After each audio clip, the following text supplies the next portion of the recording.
Lección número 9: denegación de servicio. Bueno, la denegación de servicio es un tipo de ataque que está bastante extendido hoy en día, por decirlo así, y tiene un poco de ciencia alrededor de él. Básicamente es lo que podemos encontrar. La familiarización con las características de un ataque de negación de servicio es uno de los objetivos que perseguimos con este capítulo. El aprender el funcionamiento relativo a los ataques distribuidos de denegación de servicio, aprender técnicas para poder realizar exitosamente esta actividad y conocer también las contramedidas, de manera de que podamos implementar técnicas para saber cómo controlar y repeler estos ataques. Bueno, la denegación de servicio en numerosas ocasiones tiene que ver con el acceso a un equipo, en cuanto a que ya para muchos de los atacantes no es crucial este tema, ¿no? En dichas ocasiones el objetivo puede no ser entrar al equipo, sino el entorpecimiento o la anulación de correctas labores del sistema de la víctima. Entonces, un atacante externo, cuando ya va a terminar de realizar su actividad, nunca va a claudicar en cuanto a todo lo que tenga que hacer posible para poder cometer su objetivo, ¿no? Entonces puede llegar desde inyectar un malware, inyectar un troyano, y si no lo puede hacer, romper una contraseña, y en definitiva puede llegar hasta cortar la energía eléctrica del sistema donde se encuentra atacando, ¿no? Entonces nunca vamos a ver que un atacante experto desista de toda su actividad o desista de su intento por lograr cometer su objetivo. Para esta lección, como ya hemos visto dentro de las diferentes lecciones, eh, hemos visto ya el caso de nuestro amigo Juan Pérez, que básicamente es una persona que va aprendiendo poco a poco las técnicas relativas al hacking, ¿no? Y aquí pues ya se entera de que él va a ser reportado por el administrador del sistema con una entrada en un blog sobre todas las actividades que éste ha realizado en un portal web de una empresa. Entonces él básicamente no quiere que esto suceda y pues va a realizar todo lo posible para poder evitar que esto pase, ¿no? De que sea revelada las características de las actividades que él viene haciendo dentro de la compañía. Entonces, la pregunta sería, ¿podría Juan ocasionar perjuicios más graves a la infraestructura de la red de la compañía? ¿Y podría Juan entorpecer la publicación de esa información que lo incrimina en ese blog interno de la empresa? Serían las preguntas a responder. De hecho, y entrando en todo lo que tiene que ver con los conceptos básicos, podríamos decir que un ataque de negación de servicio, como lo indican sus siglas en inglés, es una técnica mediante la cual un atacante puede impedir o entorpecer o averiar el funcionamiento y o acceso de un sistema informático. Es decir, que la persona ocasionaría una condición donde no se puede acceder de manera efectiva a un servicio cualquiera. Cuando un atacante no tiene acceso a una máquina o al sistema informático, hay una posibilidad de que dicho atacante intente desactivar o entorpecer accesos legítimos de un sistema por medio de denegación de servicios. ¿Qué quiere decir esto? Bueno, como quien dice que si yo no voy a poder acceder al equipo, pues que tampoco nadie lo haga. Y así intentará causar daño a la infraestructura de red que lo rodea. Es básicamente lo que debemos conocer como objetivo, como un concepto de lo que es un ataque de negación de servicio. ¿Qué pasa ahora? Bueno, que los equipos computacionales están regularmente acondicionados para atender varias conexiones. Entonces, un ataque normalmente de negación de servicio se lleva a cabo durante los equipos durante un determinado tiempo con muchos equipos, llamándose esto un DDoS o Distributed Denial of Service, un ataque de negación de servicio distribuido. Como decimos, involucra varios atacantes o un atacante con numerosas máquinas bajo control de él. Esto es lo que significa que estos ataques de denegación de servicio distribuido, al vincular o al involucrar diversos atacantes o una máquina que controla diversos atacantes, estamos hablando ya de lo que son el control por máquinas zombie. Y este tipo de ataques lo que hace es realizar ataques masivos de alguna u otra forma hacia una otra máquina. Entonces, en este tipo de ataques se busca congestionar el acceso a los recursos de red, inundando la conectividad del sistema víctima con una gran cantidad de peticiones. Entonces, es básicamente sobrecargar la red. Es la forma en que se puede llegar a desarrollar esta actividad. Ya teniendo en cuenta datos exactos de lo que es un ataque de negación de servicio y conociendo de que este busca impedir el correcto acceso a los recursos legítimos mediante la sobrecarga del sistema, el daño del mismo o la afectación física de los recursos, debemos tener en cuenta que por muchos métodos de los que se busca impedir tener acceso a los recursos del sistema, haciendo que se sobrecargue, el daño físico o lógico es lo que nosotros debemos empezar a identificar. Y es lo que nos da como conclusión de que este tipo de ataques no está limitado únicamente a una actividad netamente informática, ya que dentro de esta categorización de ataques de denegación de servicio puede estar un ataque a la infraestructura eléctrica, golpes directos al sistema, físicamente golpear las máquinas, dañar la infraestructura de red, cortar los cables, tumbar los routers, crear un incendio, son casos explícitamente pues ya de ataques directos a la infraestructura. Y pues obviamente con un simple golpe que se le da a un enrutador o un golpe muy fuerte o un incendio, un corto que se tenga, es un daño físico y obviamente estaría generando un tipo de ataque de negación de servicio, pero de manera física. Bueno, dentro de lo informático, como es lo que vamos a estudiar para este módulo, está lo que conocemos como el flooding. Esto ya es algo en donde estamos ingresando a lo que tiene que ver con las técnicas con las cuales vamos a desarrollar este tipo de ataques. Bueno, pero ¿qué es el flooding?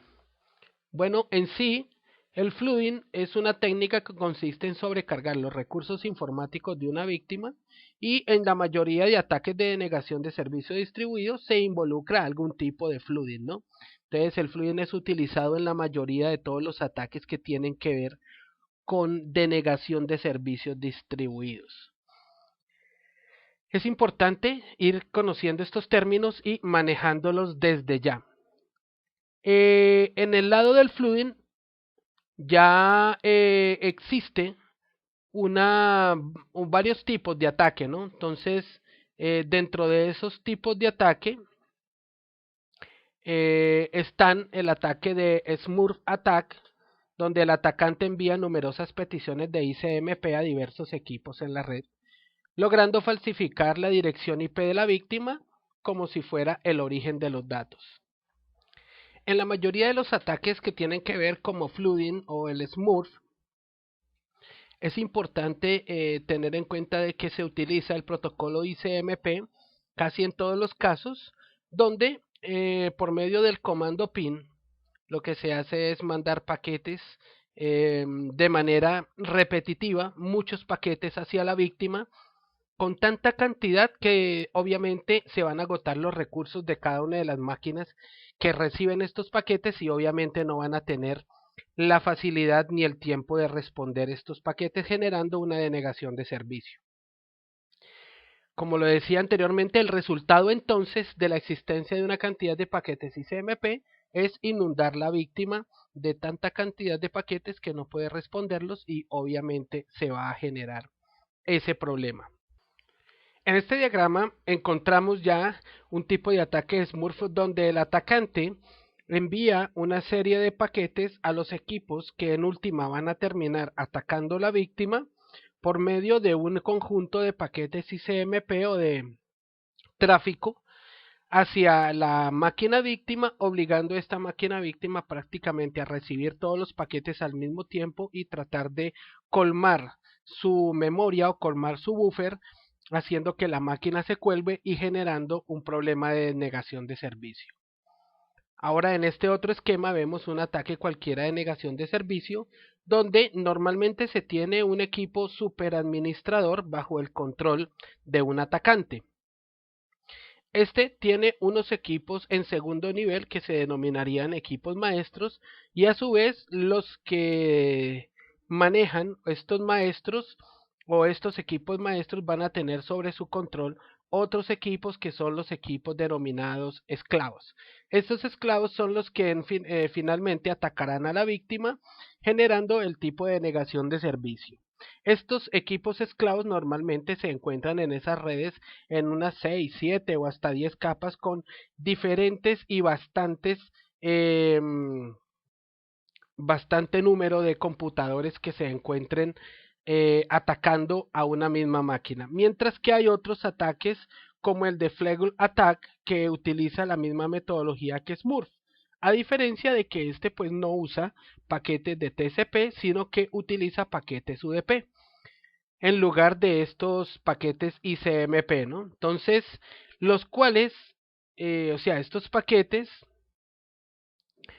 obligan a que las víctimas tengan que hacer una espera y responder por parte del sistema operativo, aunque se encuentren vacíos, esperar una denegación de algún mensaje de respuesta de ICMP como un mensaje de control en respuesta al paquete UDP, y ese tiempo es el que ellos van a utilizar para poder manipular o atacar la máquina definitiva. ¿Por qué?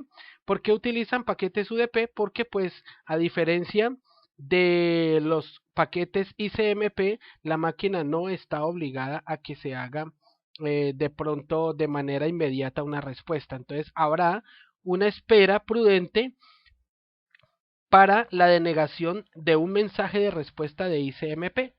Ese es el mensaje de control que va a definir y va a enviar la máquina, y teniendo esto en cuenta es que este ataque de tipo Smurf realizaría la denegación de servicio. Entonces tenemos el atacante, tenemos un amplificador, o sea una máquina en el paso número 2, y tenemos las máquinas esclavas que son las que van a hacer en definitiva el envío de todos los paquetes ICMP a la víctima.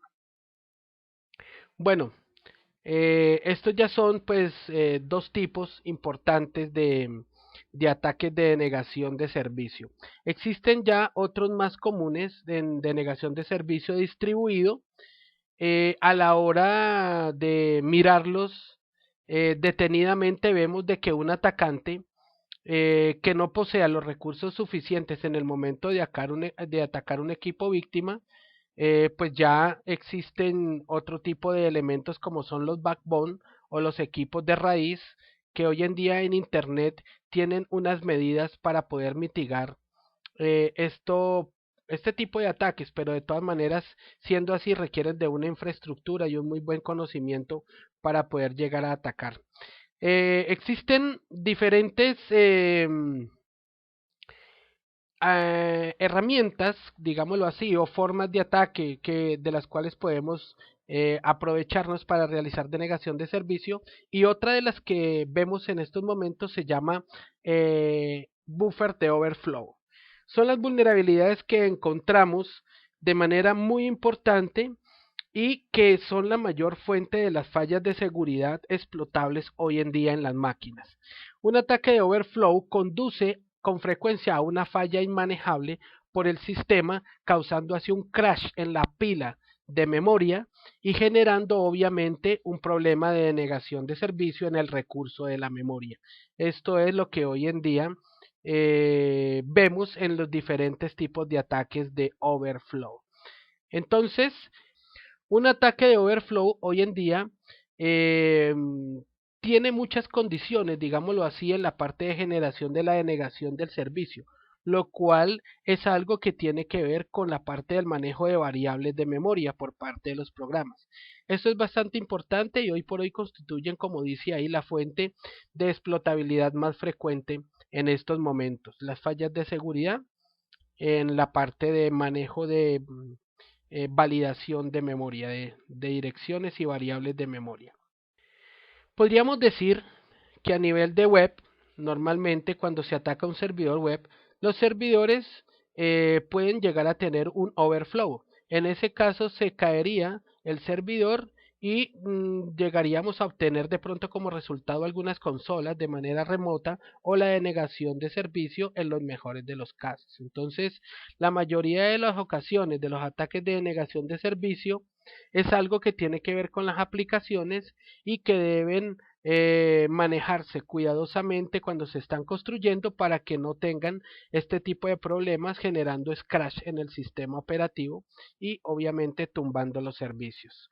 Entonces, esta gráfica nos permite ver de qué manera el crash de buffer overflow se puede llegar a tener en la memoria, ¿no? Tenemos aquí el inicio del stack de memoria, tenemos una cabecera y tenemos la zona de buffer overflow donde se manejan todas las actividades y memoria y variables de memoria y la parte de datos y el final de la pila.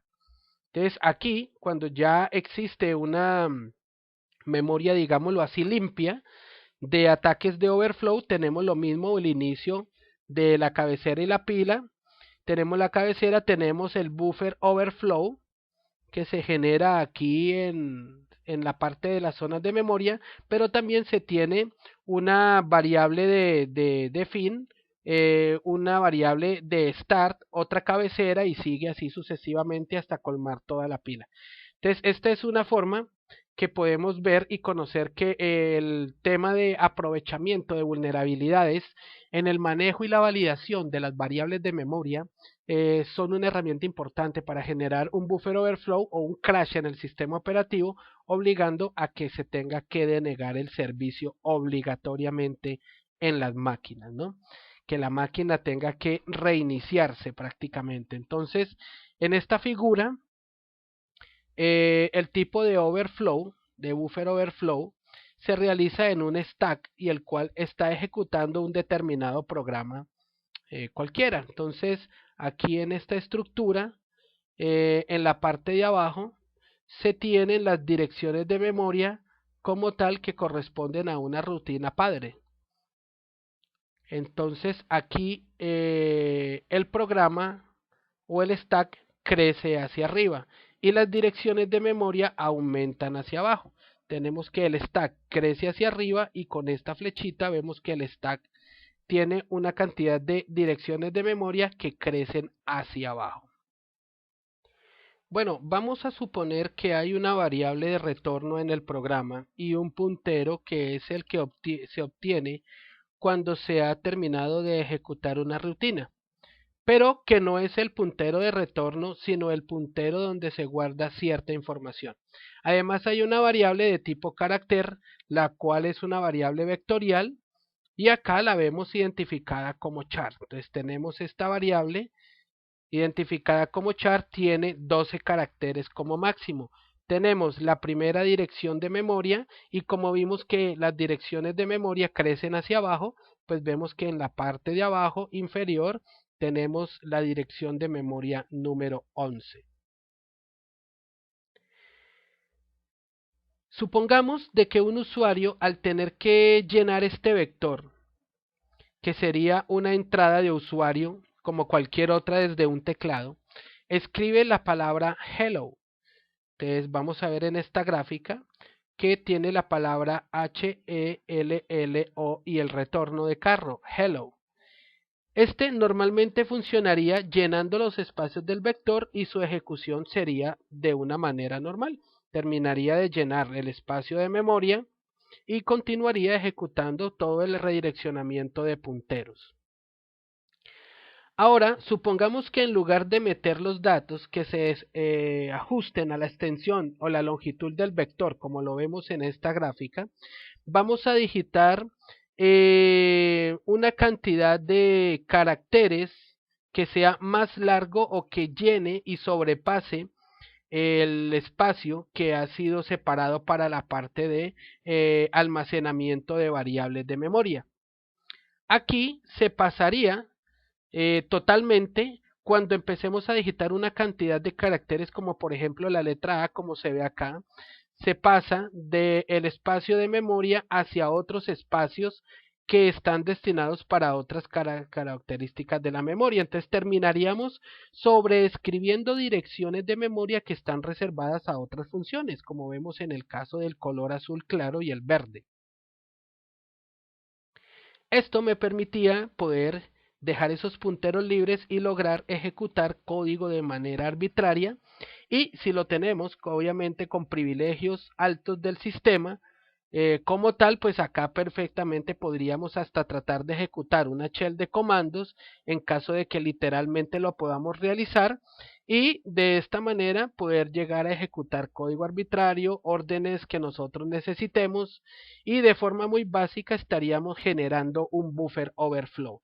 ¿Qué pasa? Tenemos aquí una serie de caracteres o de espacios que son, por ejemplo, el server frame pointer y todo lo que tiene que ver con las direcciones de retorno, que son espacios asignados para otras actividades de la memoria y están siendo ocupadas por las letras A. ¿Qué tendríamos acá? Que se está generando un stack de buffer overflow de memoria porque estaríamos ocupando esos espacios que están reasignados para otras características. Bueno, además del buffer overflow, podemos ver que otro tipo de ataque es el llamado SYN flood, que básicamente consiste en el envío de múltiples paquetes TCP, pero de tipo SYN a un sistema víctima. Como está definido en el RDP de 793, el equipo víctima debe abrir conexiones para la comunicación para cada paquete recibido desde el atacante. ¿Qué quiere decir esto? Que cada vez que uno haga una apertura de conexión, recordando lo que vimos en pasadas capacitaciones, con el tema del three-way handshake, de la inicialización de sincronización de la comunicación para el envío de paquetes en TCP/IP, en el momento en que se genere una apertura de conexión de tipo SYN, siempre debe responderse con un SYN hack. Esto debe hacerlo el equipo que recibe la solicitud y tiene un tiempo mínimo para que cierre el handshake enviando un hack. Y aquí ya a partir de este momento terminaría el three-way handshake y ya se haría el envío de datos. Normalmente este tiempo es de 45 segundos.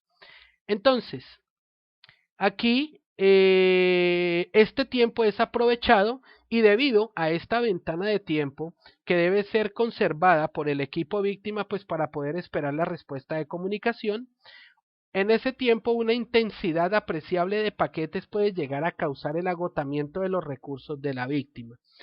Es decir, que debido a esa ventana de tiempo se podrían enviar muchísimos paquetes simultáneos, miles de paquetes, y causar que la máquina agote la memoria que tiene asignada para el buffer de TCP para manejar esta ventana de tiempo y hacer la espera de estos 45 segundos, generándose entonces un flooding de paquetes hacia esa máquina, obviamente no pudiendo esta manejar y saturando la memoria, generando un buffer de overflow.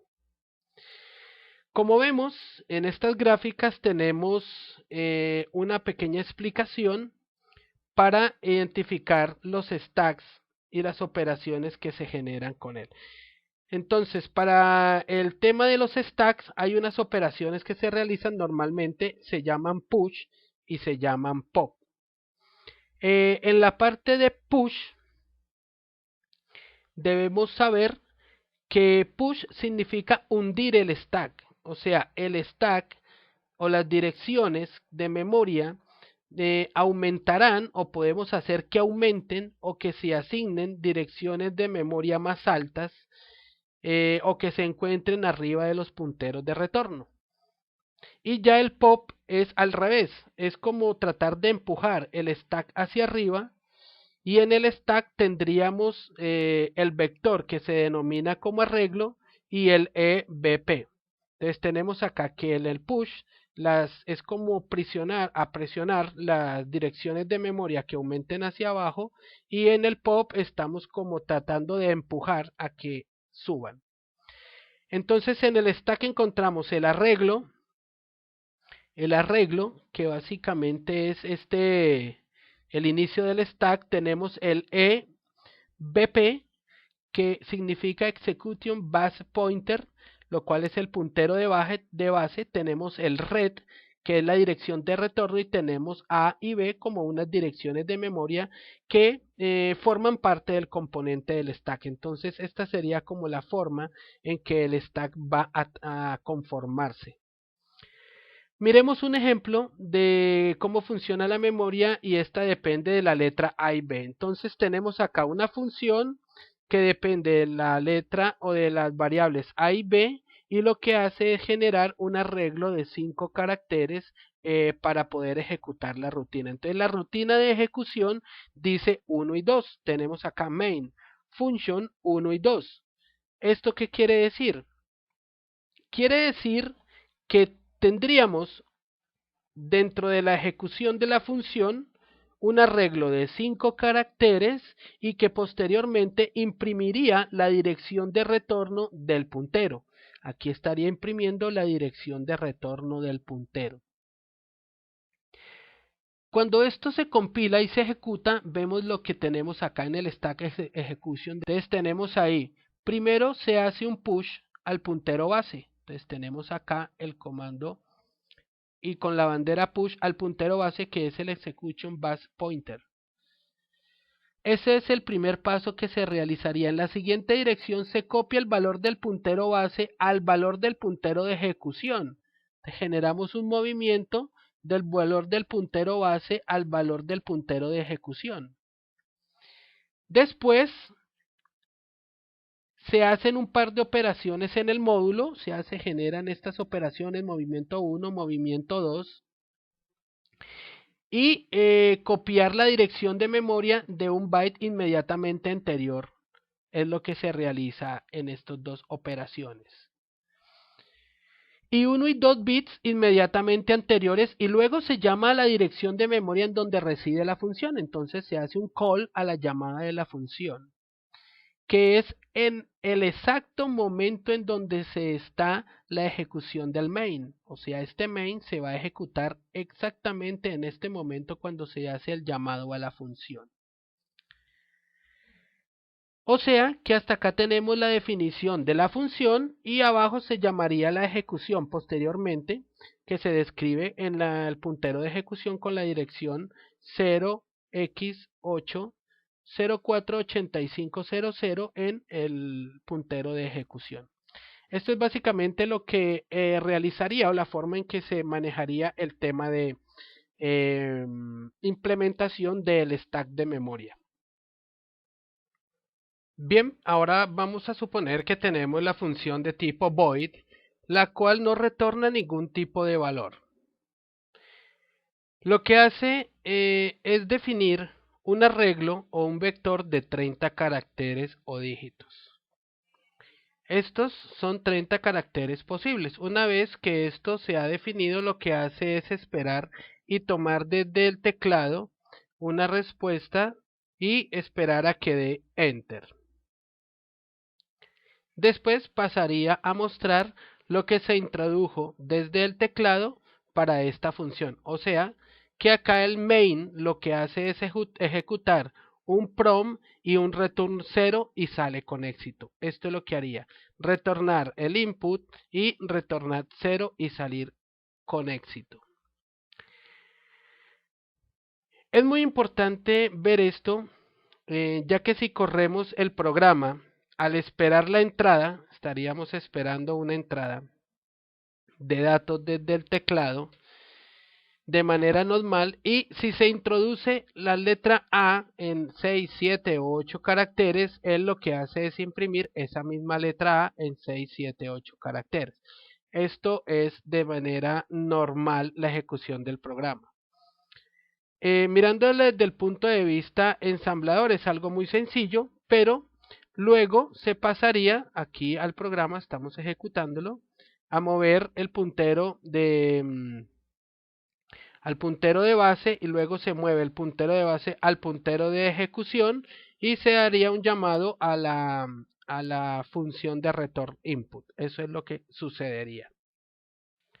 Entonces, si se metiera en la captura de los 30 caracteres, más de 30 caracteres en el vector, y este no tuviera una filtración o no tendría una validación de memoria o de sus direcciones de memoria como se ve acá. El programa no tiene ningún tipo de filtrado del tamaño. Entonces, cuando se ve el stack en una parte, representa toda la cantidad de caracteres que vamos nosotros a ingresar. Entonces, ¿qué tenemos acá? Tenemos ejecución normal del programa como lo hacíamos antes, pero vamos a suponer que vamos a representar todas las letras A, B, B, B, B, C, C, C, C. Entonces vamos a digitar 10 letras A, 10 letras B, 10 letras C. O sea que en este caso, más 10 letras D, digitaríamos 40 caracteres. Cuando estamos viendo el stack, en una parte de esta, se ve muy bien los números 43, 43, 43, 42, 42, 41, 41 en la parte de abajo, y esto representa lo que es la letra A, la letra B, la letra C. Entonces, aquí cuando se pasa al 0x 44, 44, 44, 44 y así sucesivamente, son las letras D, o sea que este stack ya sufrió un buffer overflow. Se desbordó la pila y lo que pasó es que se escribieron los datos del usuario en direcciones de memoria reservadas.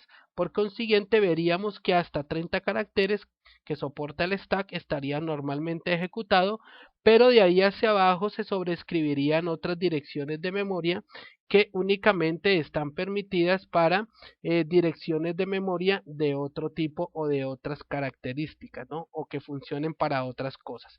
Es aquí cuando se generaría en el sistema un buffer overflow. Tenemos acá el stack normal con las letras, con la A, la B, la C, y tenemos aquí el stack ya con el overflow. Entonces aquí es donde es muy importante tener claro el esquema de cómo trabaja buffer overflow teniendo estos ejemplos. También cuando algunas variables de memoria no están protegidas, podemos ver aquí en esta rutina al lado izquierdo que valida un serial o recibe por teclado un serial, y esto si es válido retorna 1 y si no es válido retorna 0. Entonces es una rutina parecida a una de esas rutinas cuando un programa está tratando de instalarse y está solicitando un serial para la instalación. En la parte de abajo vemos las rutinas que nos hacen la validación y me dice que el serial es válido y lo manejaría el do valid staff, y aquí me haría la validación, y si es inválido lo manejaría el do invalid staff. Acá se pretende diferenciar esto contra todas las llamadas tool cracks, que son básicamente programas que rompen la seguridad de los programas al instalarlos. Estas rutinas lo que hacen es, o estas herramientas lo que hacen es saltarse estas rutinas de ejecución y de comprobación de validación del serial para luego inscribir en ese serial o en esa entrada de teclado cualquier tipo de serial, lo cual nos permitiría obviamente saltarnos esa rutina de validación, y de esa forma es que trabajan estos programas de crack.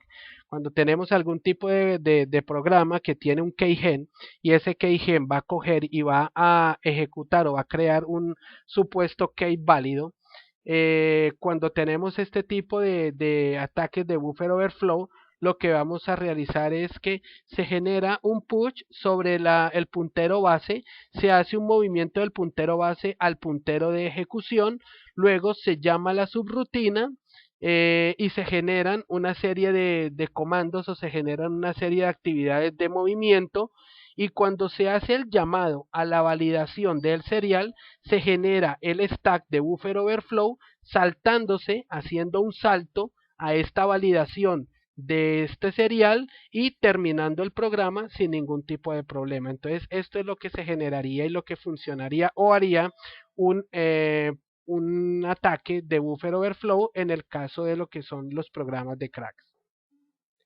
Básicamente entonces cuando digitamos la cantidad de caracteres desde la entrada del serial, lo que hacemos es básicamente romper, generar el buffer overflow, romper el stack, sobreescribir sobre algunas direcciones reservadas, y como no hay una validación, se puede generar ese buffer overflow y cesaría todo el proceso haciendo el salto final para poder hacer la validación del serial, ¿no? Se puede escribir cualquier serial. Volviendo al tema de SYNFlooding, anteriormente decíamos o hablábamos sobre de que existe un protocolo normal para establecer la comunicación de TCP, donde se enviaba un SYN, se recibía un SYN hack y se debería responder con un hack. Posteriormente, se establecería la conexión normal de datos y ya se comenzaría a enviar información hacia el destino. Pero aquí, al realizarse este tipo de ataque, lo que se hace es que el ataque de buffer overflow envía muchos SYNs, enviaría muchos paquetes de SYNs o sincronización hasta el otro equipo para que éste agote su buffer de memoria y no pueda responder. Entonces, este cuadro nos mostraría, según la cantidad de sincronizaciones o de paquetes de tipo SYN, y según el tiempo de demora en el envío del flag correspondiente, nos va a decir qué tan afectado va a quedar nuestro sistema, manejando obviamente los tiempos de respuesta. Como vemos, si tenemos un envío de paquetes de SYN bajo, y de pronto el delay o el tiempo de espera de la respuesta del hack también es bajo, pues el impacto que va a tener el stack o el buffer overflow sobre el sistema es bajo también.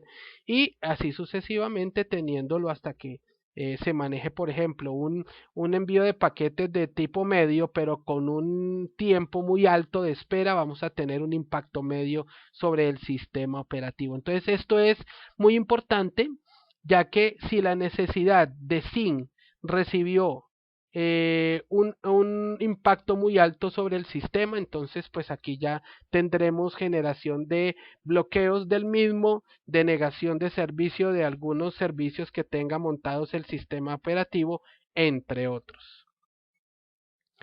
Mirando ahora el tema de pruebas de concepto, debemos conocer el antiguo llamado PIN de la muerte o el PIN of Death, lo cual es algo pues bastante viejo, data de más o menos 1998, más o menos, y esto es importante conocerlo porque básicamente aterrorizó muchos sistemas informáticos de la época, ¿no? Tenemos aquí un código referente al tema, es un código que fue creado en lenguaje C, donde hay una asignación de punteros, está el ICMP echo. Aquí estamos asignando un puntero ICMP echo, la de tipo mensaje, que se encuentra abreviada, y la IP destino. Bueno, la IP destino, que se enviaba a una interfaz de tipo INET, se hacía por medio de un chequeo de checksum al ICMP, y posteriormente esa rutina importante, que es la rutina donde se encuentra el offset y especifica el tamaño de paquete, era en últimas donde se generaba el ataque de buffer overflow. ¿Por qué? Porque en ese paquete se decía o se tenía un valor determinado, por ejemplo de 65.535. Como lo vemos acá, tenemos ya la definición de la función, tenemos ya definido esto, y acá se tiene una rutina de offset donde él especifica cuál es la cantidad de paquetes que va a soportar, y si nosotros enviamos una cantidad de información que excediera el tamaño de paquetes que se pudieran manejar en ese ICMP echo, lo que quiere decir que el PIN iba a saturar esa cantidad e inmediatamente hacía que el equipo se reiniciara. Esto es lo que se llamaba el PIN de la muerte. Hoy en día ya todo eso está totalmente controlado y obviamente pues no hay a veces en algunos sistemas oportunidad de que esto se genere, ¿no? También tenemos una tool de concepto que se llama Trino, es como vimos en la parte anteriormente de troyanos, cuando se hizo un código del análisis de lo que tiene que ver con máster y atacantes, todo lo que es el tema de negación de servicio, que se usaba para hacer ataques de denegación distribuida de servicios de forma masiva. Entonces, en aquellos sistemas operativos del año 2000, en empresas como ITT y Yahoo, se generó este tipo de ataques y fueron pues obviamente estos pseudo hackers muy famosos por ese tema.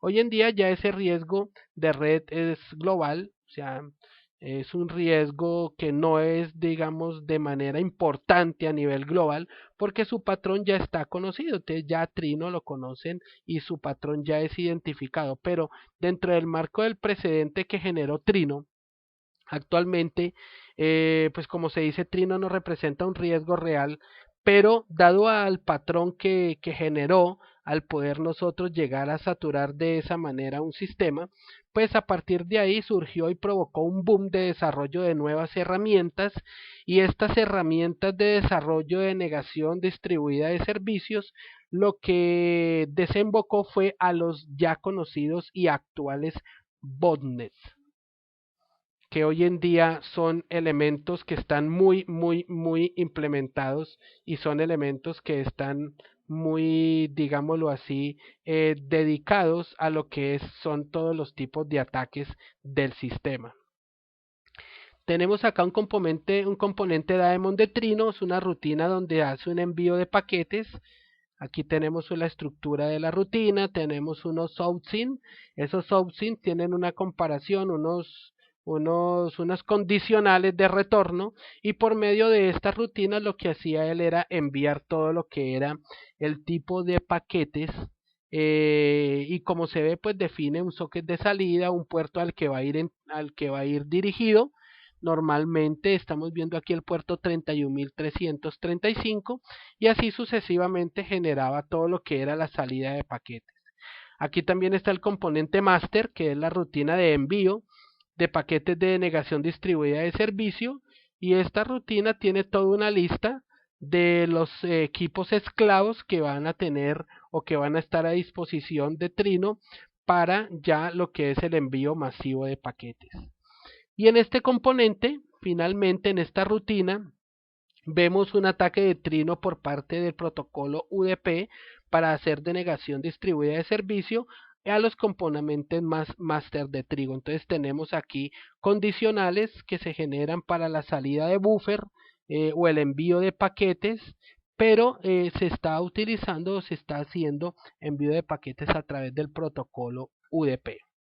Son algunos pantallazos de lo que es el código de Trino y ya en el momento de que se ejecute Trino, pues va a generar una serie de parámetros que ya son totalmente identificadas. ¿Identificadas por quién? Bueno, por programas como el que vemos aquí, que se llama Snort. Es una cantidad de herramientas o de parámetros que ya están diseñados y es una herramienta diseñada para poder perseguir y para poder de pronto identificar patrones de trabajo y patrones de manejo de la información por parte de Trino y de esta manera pues ya va a ser totalmente identificado el ataque de negación de servicio.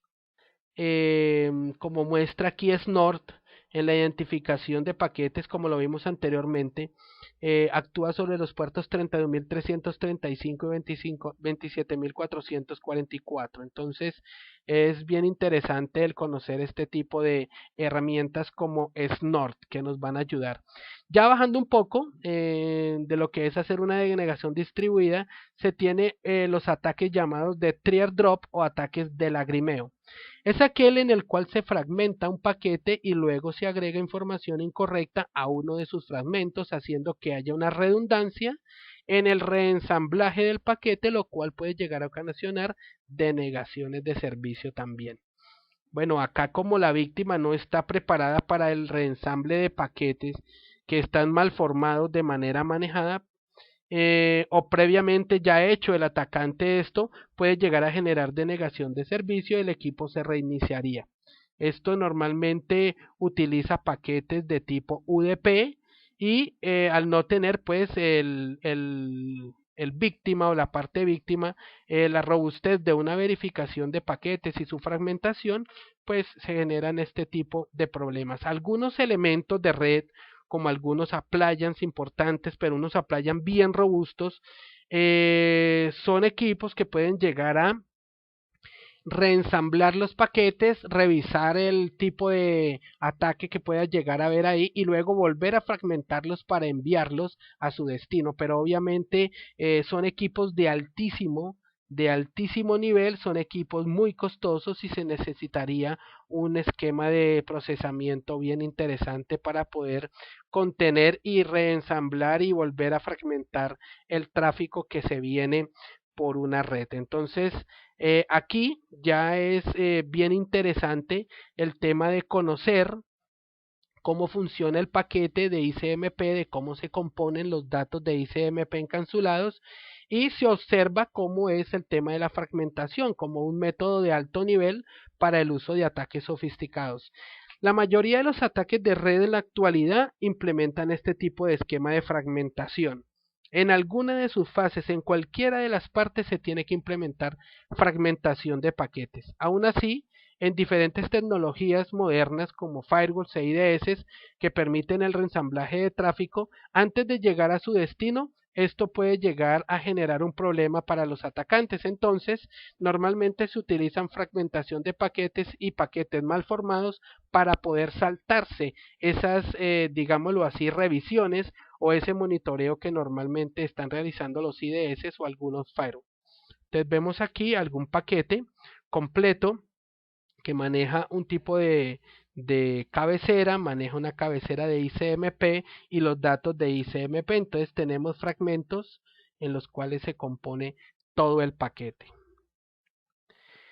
Ya los ataques de negación de servicio, después de haber perpetrado cantidad de máquinas, después de haber, digámoslo así, logrado numerosas máquinas o haber alcanzado numerosas máquinas para el ataque de negación de servicio, entonces la distribución de código malicioso con fines de denegación de servicio en esta etapa se ve también con mucha frecuencia realizada de forma vírica. Entonces, infectando a la víctima con mensajes de correo electrónico, videos e imágenes, se podría llegar a orientar a estos clientes debido a que ellos no son muy dados a revisar la información que llegan en correos electrónicos. Entonces se llegaba normalmente a, después de haber generado numerosas infecciones de máquinas, a implementar algo que normalmente llegó a conocerse o básicamente se determinaba como la creación o la implementación de máquinas zombie, que no es más sino un conjunto de equipos que han sido troyanizados, han sido vulnerados, a los cuales se les han generado en ocasiones denegación de servicio para poder ser infectados y obviamente pues se generan este tipo de elementos como son los botnets, como vemos aquí. Un bot básicamente es un equipo que ha sido infectado con un programa de distribución vírica cuyo control pues lo ejerce un atacante de manera remota y este suele permanecer inactivo esperando siempre una señal, una orden y normalmente este tipo de bots o de máquinas, robots de red trabajan con un canal de IRC y hasta el momento pues los atacantes lo único que hacen es enviar órdenes para poder manipular estos equipos, ¿no? Los botnets o robots, que nace su nombre básicamente de algo bot que se llama robot y net que es red, o sea, los robots que manipulan redes. De hecho, muchas de estas redes hoy en día son alquiladas para diferentes grupos delincuenciales que puedan cometer sus objetivos. Hoy en día se dice que más o menos existen redes o botnets que controlan más o menos 50.000, 100.000, 200.000 máquinas y estas redes según su calidad, según su cantidad de equipos troyanizados o zombies y según las expectativas del atacante, pues pueden llegar a ser alquiladas por más o menos 2.000, 3.000, 5.000 dólares diarios. Es mucha la plata que de pronto puede llegar a generar este negocio ilícito de los botnets. Este término, como lo decíamos, se refiere a lo que son redes que pueden variar de tamaño, y que pueden llegar a manejar o a infectar cientos de nuevos equipos, ¿no? Entonces los botnets son un aspecto importante en el ámbito de la seguridad informática, dado que se han constituido en un canal bien interesante de actividades ilícitas, lo cual es importante que nosotros conozcamos desde ahora, ¿no? Entonces, este uso común de botnets es una generación que ha creado o se ha llegado a posicionar de manera importante, donde se genera abundante gráfico con objetivo de denegación de servicio en los equipos. Bueno, acá vemos un esquema de botnets con canales IRC, que es un esquema muy aproximado donde se tiene un servidor que hace un mapeo de servidores IRC, perdón, que envía órdenes a los bots a través del server,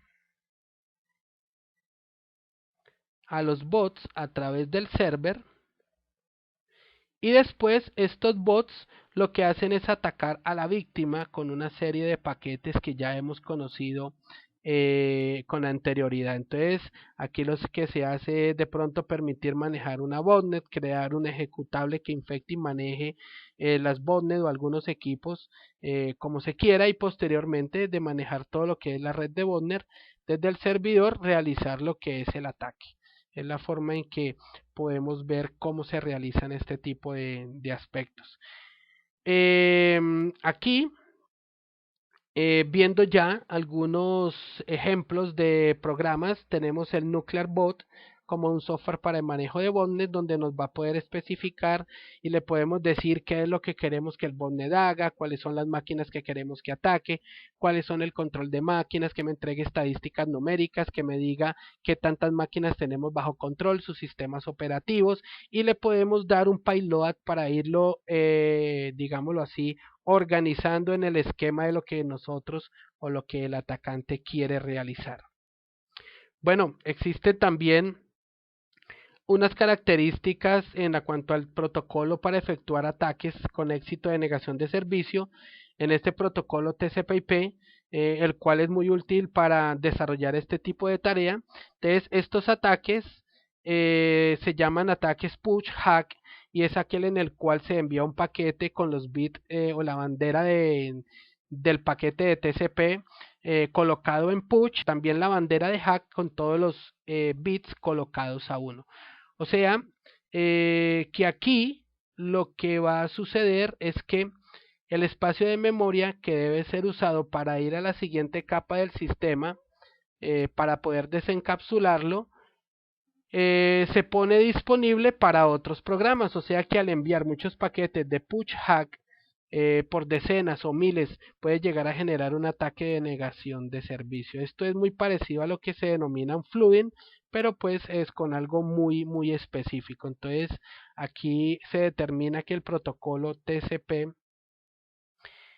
va a malformar o va a permitir que se le coloquen en algunas de sus banderas todos los bits a 1, y acá el buffer de stack de TCP va a ser entregado a una aplicación de capa superior, y al realizar esta operación con una gran intensidad de ocurrencias, pues ya puede generarse la denegación porque no va a lograr realizar la tarea.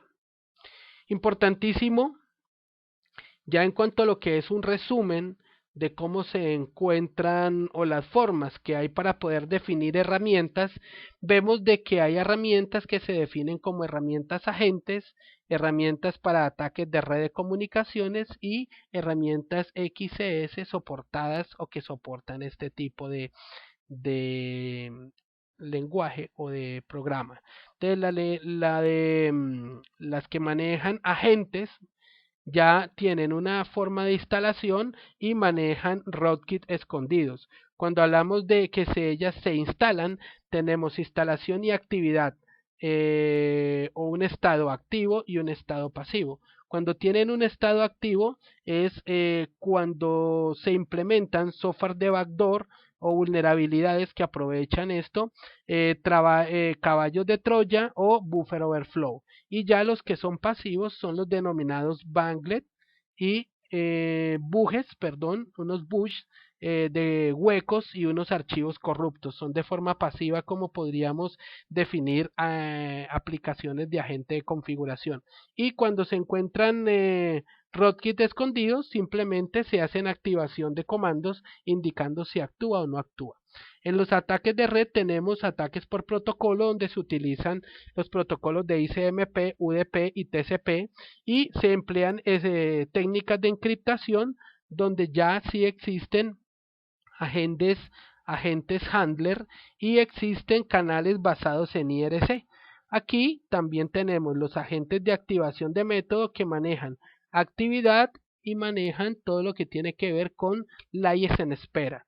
Entonces es importante conocer las herramientas, cómo funcionan, herramientas, cómo las podemos diferenciar y pasamos ya más que todo a lo que son los tipos de ataque, pero ya lo que son por agotamiento de ancho de banda. Entonces tenemos por agotamiento o depleción de ancho de banda o la depletion o el agotamiento de recursos. Entonces tenemos ataques de flood, ataques de amplificación y dentro de los de flood utilizan algunos UDP como lo vimos anteriormente y los ICMP. Estos son denominados SPUF, fuente de direcciones IMP y los otros